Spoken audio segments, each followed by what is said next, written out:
dirty, shabby. The poem begins with the speaker describing the city just entering into night. He pays close attention to the smell of steak in the air and the fact that there is a lot of grim on the ground. There are newspapers and many other miscellaneous pieces of trash scattered around. All of these blow around your feet. The first section ends with all the indoor lamps turning on.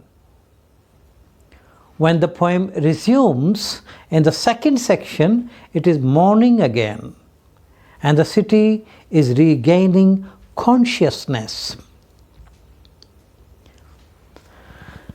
There is a smell of beer on the air, and everyone is pulling up their dirty blinds, unhappy face. They are unhappy to face the day that is exactly like the last one. So these lines, remind us of the wasteland where the poet says April is the cruelest month. So people are unhappy in the spring season there. The third section depicts your particular experience. The person had a night filled with sordid dreams straight from the soul. When you finally get up, it takes some time, but you eventually makes it back into your life. The last lines give the reader a little bit of hope that maybe the timeless, miserable way of living will not go on forever. Something is going to change now. The most abundant product of urban life, it seems, is waste and decay. People are going through the same motions day by day, day after day, opening the blinds, getting coffee, trudging off to work without really thinking about what they are doing, what is going on in their lives. In this way, cities alienate people not just from one another, but also from themselves, that is, from their individual wants. The city alienates people from their needs and desires. They forget everything. While the human beings in Preludes lack emotions, identity, or urgency, the environment itself is personified. Note how the evening settles down and the morning comes to consciousness. There is greater complexity of tone and feeling in Preludes, the third and Prelude fourth, than in first and second. There is a sharper distinction between the perceiving consciousness and the objects of perception in Prelude third and Prelude 4 than in Prelude first and Prelude second. Between the persona's vision of the street and the street itself. The opening lines of the fourth prelude are reminiscent of evening spread out like a patient etherized upon a table in proof-work. The concept of the soul here is rather different from that in the third prelude. There is a sensation of acute pain and suffering, and it's being ragged across the skies and on the street.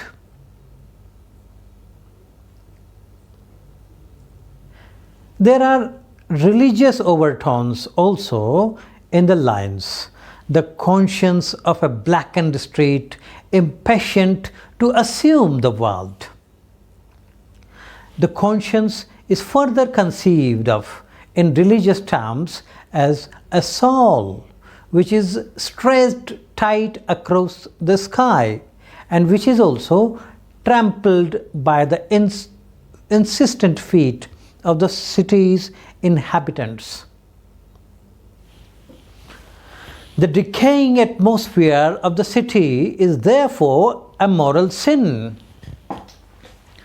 City dwellers have trampled this universal soul, which encompasses them as part of the sky encompassing the earth. Perhaps the mindless trampling is the reason why, according to new moral conscience, is impatient to assume the world. The poem ends without any return to morality.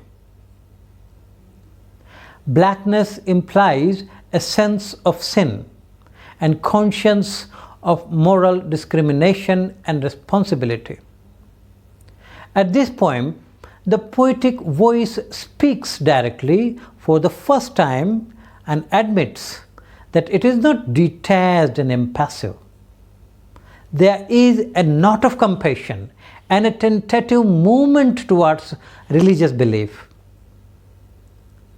The notion of some infinitely gentle, infinitely suffering thing is perhaps a compassionate perception of the suffering inherent in the images around which the poet's fancies are curled, in the souls constituted by these images.